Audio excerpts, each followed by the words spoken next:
Good morning, and thanks for joining us. We'll be getting started with our vaccine webinar series again here. In just a few moments, we'll let people join in, and then we will get underway. Thanks, everyone.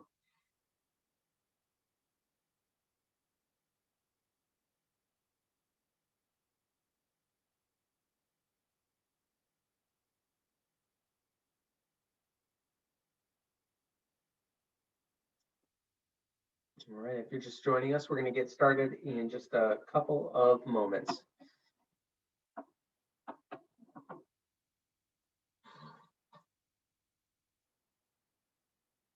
All right, well, good morning, everyone. My name is Garrett Sheehan. I'm President and CEO of the Greater New Haven Chamber of Commerce, and we are continuing our series on the COVID vaccine webinar series that we're also doing with the Quinnipiac Chamber of Commerce. The vaccine and the workplace is what we want to discuss today, and we'll have this live, but we also record all these segments and post them to our YouTube page and share them through all of our communications platforms. So appreciate everyone who's with us today, or anyone who is watching this in a recorded format at a later point in time. Before we get started, I want to thank all of our sponsors here at the Chamber. These are our investors who have been with the Chamber for many years and support all of our activities each and every year, and what we do here and the programming that we're able to put on and bring to you through the course of the year. Their support is vital to our activities here at the Chamber. And we have a great panel discussion for you this morning. Again, we've been talking a lot about the vaccine. We're going to continue to do that. We want to get to that point of where we have community immunity that allows us to bring back economic activity. I'll introduce both of our panelists. We have Janine Recknenwald, Senior Vice President of Corporate Services at the South Central Connecticut Regional Water Authority, and Dr. Mark Silvestri, Chief Medical Officer of Medical and Dental Services at Cornell Scott-Hill Health Center. And thank you both for joining us. And Janine, I'll start off with you, and let me just let everyone know that you can put your questions in the chat. We will get to those in a few minutes. But Janine, tell us, how are things going at Regional Water Authority? This has obviously been a very change month, a month of transition as people have shifted from wearing masks to not wearing masks if they're vaccinated. It's created a lot of uncertainty. If you walk into the store, I see people doing different types of things, and I'm sure that you're experiencing the same at the workplace. Yeah, we are, Garrett. Thanks for having me, by the way. So, you know, we have been really tied in to the COVID process through this last 15 or 16 months, however long it's been. And when I say that, we've had regular contact with our employees in terms of what the expectations are about being in an office or not being in the office, social distancing, all of those things that all of the companies are doing. As an essential service, you probably realize that we really didn't stop work. Most of our employees had to go to a workplace or a work site at some particular juncture. Our corporate office building at 90 Sergeant Drive was a little different. We have about 100 people that are there on a regular basis. And during this past period of time, we've had kind of somewhat optional attendance. So as the vaccine started to take flight for us regular people outside of clinical and whatever settings, we did some pulse surveys with our employees, trying to get a feel for, you know, do you want the vaccine? Would you get the vaccine? We're clearly not going to mandate it. I know most even healthcare institutions aren't mandating it. So we had made a decision early on not to do that, but we were hoping and expecting that most of our employees would somehow get the vaccine when it was their turn. So the results of the survey came back, and it showed that there was a really great interest from our employee group about getting the vaccine. So we did connect. Sorry, Mark, I didn't realize at the time that Cornell was doing it, but we did connect with Griffin Hospital. That is a partner that we work closely with on our flu shots and other partnering wellness activities that we do with them. And they brought a clinic on site. So we were able to get, when all was said and done, they came on May 7th. And then 3 weeks later followed up for the second. We had a two-dose routine.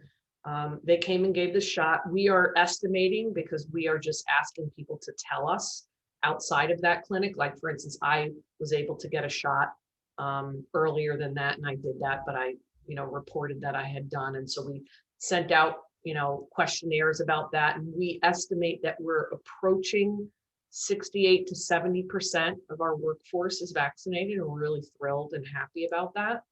I know that it's central to bringing people back into the workplace and making people feel safe.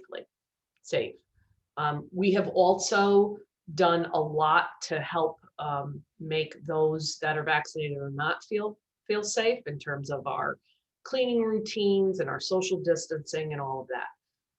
But I will tell you, as of Monday, we have invited people to come back to work on a more regular basis. We are asking them to come 3 days a week because we really haven't had that kind of presence since March of 2020.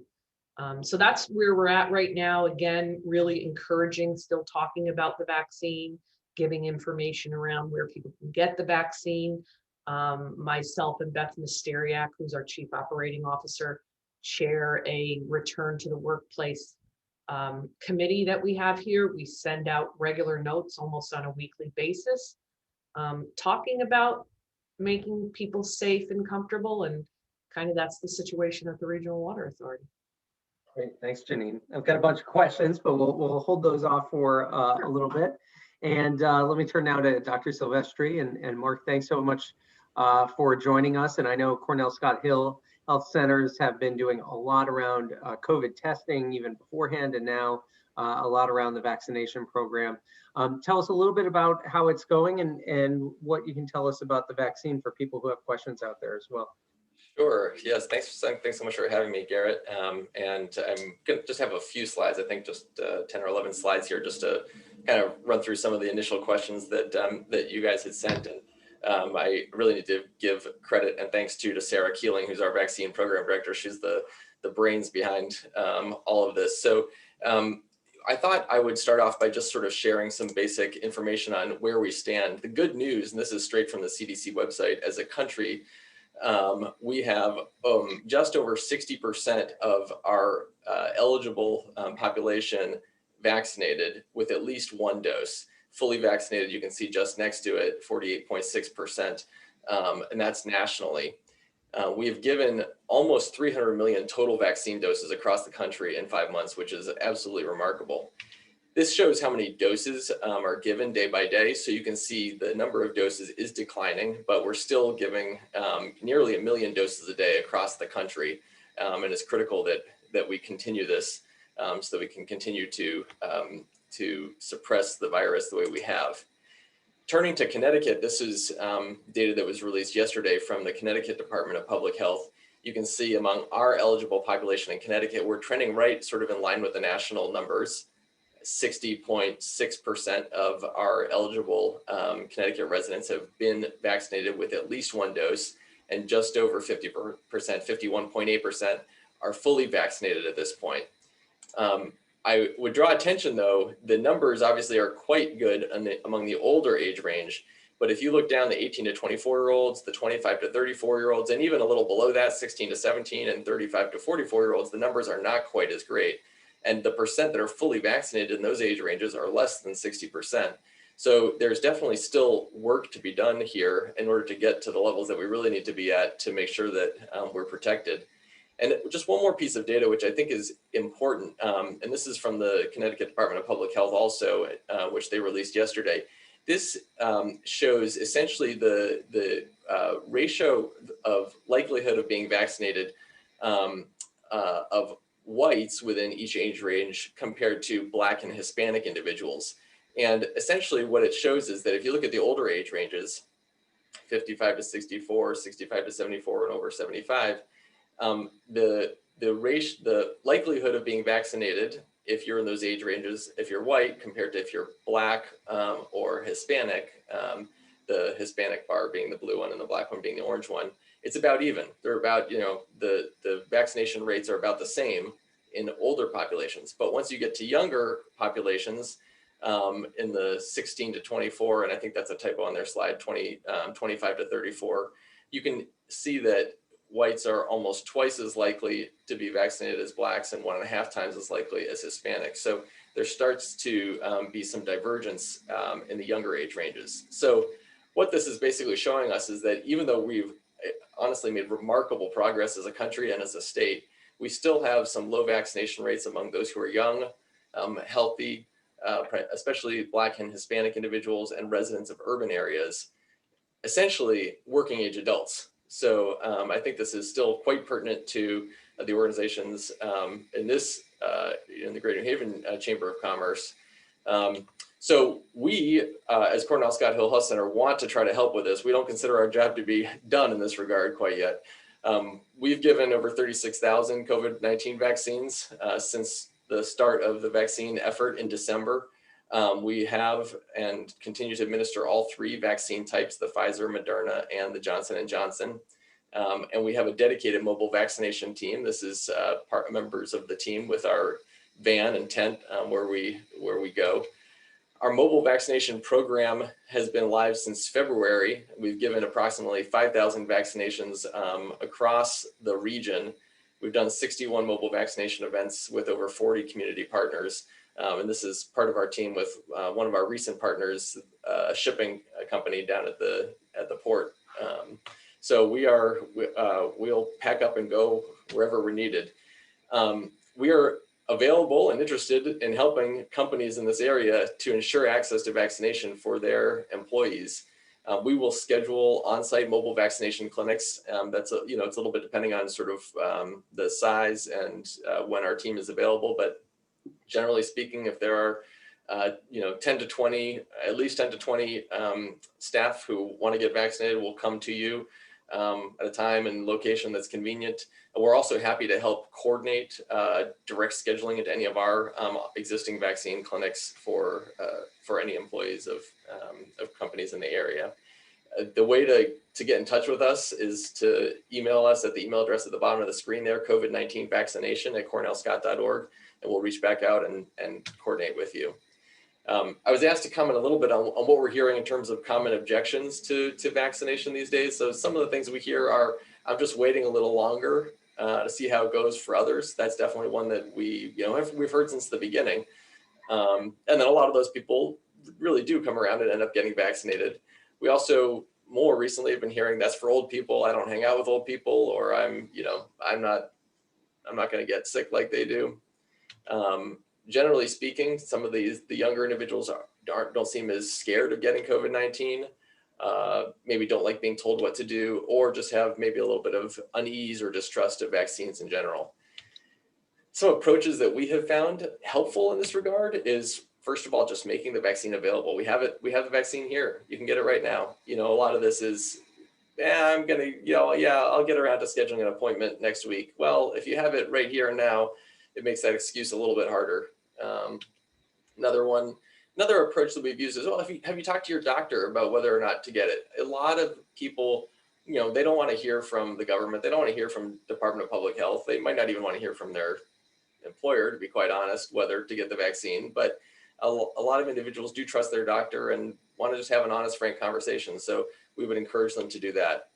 And even, no matter who you are, you can tell your story getting the vaccine. When my patients talk to me about it, I start by just telling them about my experience getting the vaccine. I tell them how I felt after the first dose, after the second dose, took a little Tylenol. Just talk it through with them, understand their concerns, share your story. And that's something that anybody, honestly, at any company can do. Use the momentum. There is momentum, like Janine was commenting on. Once you can say, we got 60% of our staff vaccinated, 70%, use that to help build momentum. And something to begin considering really are, mask mandates for unvaccinated staff consistent with CDC guidelines. So if you're vaccinated, fully vaccinated, you can be indoors without a mask on. But if you choose not to wear a mask, that is something that we have done at our organization. Something within, we're as a healthcare organization within patient care areas, everybody's wearing masks all the time. But in staff only areas, break rooms and whatnot, we are allowing fully vaccinated individuals to be without masks around each other. And that's consistent with what a number of other health organizations have done too. So the last thing I'll just share, this was a story in the news and carried by several news organizations a week and a half ago. Michigan father of 5 dies after choosing not to receive the COVID vaccine. Antoine Rivers, 39, was described as a superhero dad of 5 kids ranging in age from 1 to 13. And, to me, this is devastating. And this is literally a quote from the article. Holly, who's his wife and widow now, said that she and her husband took COVID-19 seriously, each wearing their mask and adhering to social distancing guidelines. However, the couple had decided they were not comfortable receiving the vaccine yet. And she said in this article, it was funny because 2 weeks prior to this happening, we were talking about it and saying, maybe we should get vaccinated, she told Fox 2. And now it's like a big loss for everybody. So, this kind of thing is devastating for us because COVID-19 is now a preventable disease. It's not something that anybody needs to die from anymore. And so we are really, really interested in doing whatever we can to help make vaccination accessible and to help people be able to feel comfortable with it. So I'm happy to take any questions, but hopefully it's useful to share some initial basic information there. I will stop sharing my screen. Great, thanks, Mark. And horrible to hear that story, but there are a lot of them out there. I was reading an article this weekend of, it's very difficult, people who are losing loved ones right now. And, just even yesterday, 3 more deaths reported in Connecticut from COVID. And, the country has moved on in many ways. Feels like COVID is over, but we still have a lot of people who are dealing with loss. And, many of those people may have been sick prior to when they became eligible. But to your point, now everyone is eligible to be able to get the vaccine. So we want to encourage everyone to do that. We've discussed it on this webinars before, but just for anyone joining, what are some of the side effects that people experience? And, if anyone has questions about that, maybe your personal experience and how people deal with those. Sure. The most common side effects are what people call flu-like symptoms. You feel a little bit achy, a little bit tired. Headache is a common one. And then obviously soreness in your arm and at the injection site, which is common with several shots and vaccines. Those side effects are common. We pretty much can guarantee that people will have, they'll know that they got the shot. But that being said, they're not debilitating. Personally, I think I felt a little bit more tired. I went to work the day after I got both of the shots. I did take Tylenol after the second shot for the first 24 hours or so, just so that I wasn't getting fevers and shaking chills, which I didn't end up having any of those. So everybody experiences it a little bit differently. Some people end up being tired enough or fatigued enough that they need to take a day off. But the vast majority of people, there are minor side effects like you might have after a flu shot. Right. Janine, so talking about the workplace, and you said people are starting to come back this week. How is that working? Have you dealt with many people who are hesitant to come back, and do they have a lot of concerns coming back into the office? No, actually, it's going to start Monday, but we've had a lot of, I've done some one-on-one group webinars with our internal people, by Zoom to kind of talk about what it would look like and what it will feel. Just like Dr. Silvestri has suggested, we are asking people that are not vaccinated to wear a mask. So we hope, again, everything's on the honor system, just like, the state of Connecticut. We're not asking for anybody to show us their vaccine card or give us proof that they are or not vaccinated. But we do hope that, and I think in large part, most people are cooperative, right? They're grown adults and they want to make their peers comfortable. So we'll see what happens on Monday. I mean, we've already seen in the last, I'd say, month, a lot more people returning. We did not have you can't come into 90 Sergeant Drive order. We just suggested that people stay home and only come into the office if they had to during some of those tougher times. So I have seen more people filter in and out. I will tell you, I've gotten my office is off a kind of a main hallway. I've had tons of drive-bys where people have been like, thank God we don't have to wear this mask, and everyone's happy to be feeling more normal and comfortable. So we'll see what happens on Monday. We have yet to hear, again, I've talked to most supervisors, managers, leaders here. I don't know of anybody in particular that has suggested that one or more of their employees is nervous about coming back. So that's a good thing. And so we'll look forward to Monday and see what that brings. And Janine, probably haven't encountered this much yet, but do you guys have any guidance or have you given any thought to the conversations that come out of this? I think, we've all probably been in a few of these conversations now where people start to go, oh, I got my vaccine, last week and this week. And, and then obviously there's one person who didn't talk, and maybe that's the person who didn't get it. It's a little bit different when it's in the workplace. And so is that any concern? Obviously, we want to encourage people to get the vaccine, but how should people in the workplace handle those types of conversations? Well, I mean, you make a really good point. And again, we always, when I talk to our leaders here and our employees here, I always talk about, kind of this is all around general respect for people's personal preferences. And so the idea would be that while we encourage it and we'd like to see people get vaccinated, we don't want anybody to feel like a pariah because they didn't, because everybody has their own personal experience of and reasons for why they are or they aren't, whether it's legitimate or not. So again, we have a really tight kind of knit workforce, a smaller group. When you have 265 people, it's a lot easier to manage than when you're talking about thousands or tens of thousands. But we've given lots of advice around accepting people's personal preference. We talked about it. A question came up when I did these Zoom meetings around. So we go into a conference room and do we wear our masks? Do we not wear our masks? And I said, again, you are free and welcome to not wear your mask if you're vaccinated. However, we do want to respect everybody. And so how I personally feel, and I've given this, feedback to people, is I want people around me to feel comfortable if I'm in a meeting with them. And if that requires me to wear a mask because it makes other people more comfortable, then I'll do it. And again, we'll see what really the devil's in the details once more people populate our building on Monday. But, I expect our workforce to be really cooperative with one another, and I don't anticipate any real problems. Fingers crossed on all that. Definitely. It's always been a changing landscape in COVID times for sure. Yes. I just want to let everyone know, if you want to put questions in the chat, feel free to put those in there. Dr. Silvestri, going back to reactions to the vaccine itself, there was the stoppage of the Johnson & Johnson.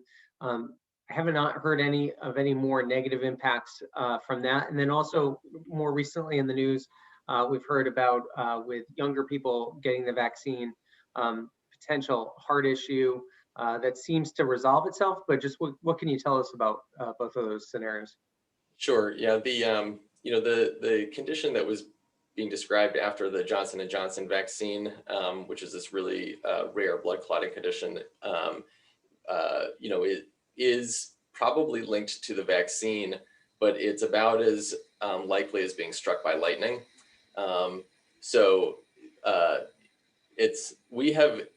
Unfortunately, it did really diminish interest in the Johnson & Johnson vaccine, even once the CDC permitted us to give it again. But I will say that with the CDC's new mask guidelines saying that you can have a mask off indoors once you're fully vaccinated, if someone who hasn't gotten the vaccine yet, if they get the J&J vaccine today, 2 weeks from now, they're good to go. Whereas for Pfizer and Moderna, it's a longer time period. So we have seen a little bit more interest in the Johnson & Johnson vaccine since those guidelines came out. So we bring it with us wherever we go. We do have it available at our vaccination sites.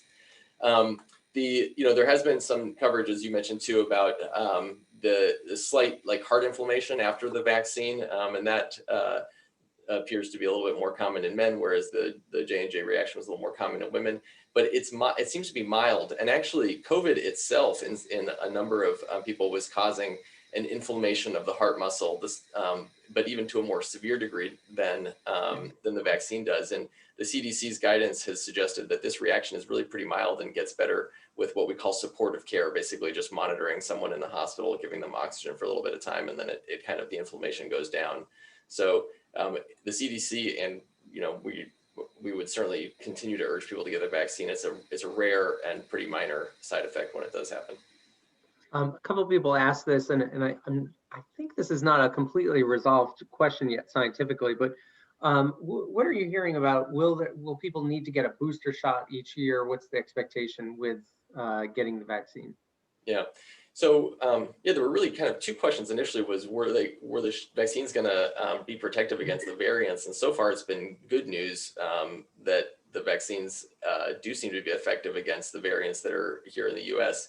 But the question is still out there about how long will they last. We have we only have as much data as when the trials started. And so the individuals who, the large trials were happening in the fall. So we really at this point pretty much only know if they're still good for 9 months, which they seem to be. But what it doesn't tell us is, will they still be good at a year or more? It's an open question. I think a lot of public health experts are trying to get our expectations to the point where we should expect that we might need a booster shot this fall or winter, especially because the world probably will not have eliminated COVID-19 by that point. I'm certainly hoping that this won't be an annual shot for here on out, the way that influenza is. And influenza virus and coronavirus are two different viruses. So there's reason to believe that coronavirus may behave a little differently, and we might not need to have this be an annual shot. Janine, you mentioned having the mobile clinic at the work site. Do you anticipate that there'll be more interest from employees? Do you think that you may have it come back out again at some point? And are you guys offering any type, if people get it on their own, do they get time off from work? Have you explored any of those possibilities? Yeah, so right now we're not looking at another vaccination clinic because, interestingly enough, by the time we got ours up, because we were waiting for the moment when everybody in every age band could be available to get it. And that was April 1, I think, or somewhere near there. So we had a vaccination clinic the very beginning of May by the time we organized ourselves. And already by the time we announced it, and that May 6th or 7th date, we had half of the people that had signed up for it had already gone somewhere else. So we were actually happy. And then we ended up extending those slots to family members. So we were able to fill all the slots because we were kind of saying, oh, we asked, Griffin to come here and we don't want them to show up and have half the people. So we extended slots and we got them all filled, and we're happy, that's helpful to the world at large that more people are getting vaccinated. But I think we're probably as close as we can get, and there's such availability. I know that you can walk literally. I was in Target the other day and somebody walked up to the counter and sat down and got a shot with no appointment, no waiting, no nothing. So I don't think, based on we have such a fairly large amount of people so far, and that's all we know. I know that there are people that did not report to us. So we're trying to, figure out what our status actually is. I think it's probably higher than the 60+%, if I had to guess. So I don't think we have enough people that are willing. I think we're down to the people who are really at the decision point. Am I going to get this or not? And what their personal reasons are. So I don't anticipate that. But even people like, I did not get the shot in the clinic because I was able to get it earlier. I just took an hour or so. I went through a drive-through, and it took 45 minutes, and then I went back to work, and the same thing for the second shot. But we were very open. We told people, take whatever time you need. If you need to go get it, we were just focused on people getting it. So we supported that in any way that it needed to happen. So. Thanks. And Mark, Janine brings up a really good point of that, the groups and the pockets of people out there to get it. It's all small pockets, it's small groups. So how are you guys handling that now? There's not these big mass sites or opportunities to get 50 or 100 people. It's a handful of people at once. Right. Yeah. I mean, it is a totally different ballgame now from what it was in March and April and early May. But so what we're doing, the city of New Haven, I mean, us and several other organizations, including the city itself, are partnering to basically put ourselves in various areas of the city. We also know the neighborhoods where where the vaccination rates are lower, so we're specifically targeting those areas, trying really just to kind of put ourselves, where people go so that it's easily accessible. That we There are some companies that where, they're just having staff come back now. And so the mask rules are such that they have sort of a small cohort of staff who are now interested in having the vaccine. So in those situations, yeah, we're happy to go out and do a mobile vaccination clinic. But otherwise, we're really trying to put ourselves in the places in the community where people might go. To Janine's point, I mean, Target is a great example, where you have a lot of people coming to Target. They might be ready, they might be willing at that moment. It's about sort of capturing them at that point where they're willing and ready. So, we're essentially trying to do that. We have the luxury of having a van that allows us to be places where, an actual pharmacy can't be. And so that's the approach we're trying to take. Hey, is there any messaging with young people that you're finding is starting to work? Has anyone kind of figured out that formula yet? We're working on it, and there are, this is an active topic of conversation at this point, because there is some resistance, especially for some of the reasons I mentioned, like seeing COVID as a disease that affects older people more, which, we do know that obviously the risks are greater in older individuals, but there are plenty of young individuals who have had bad outcomes, including the gentleman who was in the news that I shared in his 30s. I think that the mask guidance from the CDC is something we're trying to use because it even though people may not have necessarily been following the mask guidelines beforehand, to be able to say now you can comfortably and confidently spend time indoors with others who are vaccinated if you are vaccinated does provide a degree of freedom and comfort that you might not have had before when you're taking your mask off and not really sure sort of what was going to happen. So we're doing that, and then also just the momentum, a little bit of gentle peer pressure from those who have gotten it using social media to try to advertise and make it known. I think once people realize that their friends and other people around them have gotten the vaccine and that it was no big deal and that they're doing well with it, that helps. So in each age group, we've seen a gradual, there's an initial large group of people who are highly interested in it. And then there's a slow trickle of people who gradually become interested as time goes on. And so we're hoping that we continue to see that over, the next month or two. Great. Well, as we start to wrap up, if anyone has any more questions, you can put them in the chat. Mark, I know there's lots of places where you can get the vaccine now. As Janine mentioned, Griffin Hospital is also a partner, is doing these on sites. You can go through the state of Connecticut. If someone wants to work through Cornell Scott-Hill Health Center, what's the best way for them to be able to get the mobile van to come out to their place of business? Sure. If you just send an email to us at COVID-19 vaccination at cornellscott.org, cornellscott.org, we'll get right back to you and figure out the best way to do it for your company. Great. And Mark, if you want to put that in the chat for everyone, and we can have that in there. Janine, I'm going to give you the last question. You have people kind of coming back, I think you said 3 days a week at least, starting on Monday. Just how do you see the workplace changing? Is that the way you expect it to be through the summer, forever going on forward, or do you expect that at some point in the near future be back to normal full staffed workplace? Well, that's an interesting point, Garrett. We actually think, we never thought, as most people did, that we would have pivoted the way we did. We thought that everybody had to be in this building every single day to get their work done. And COVID taught us that that's not true.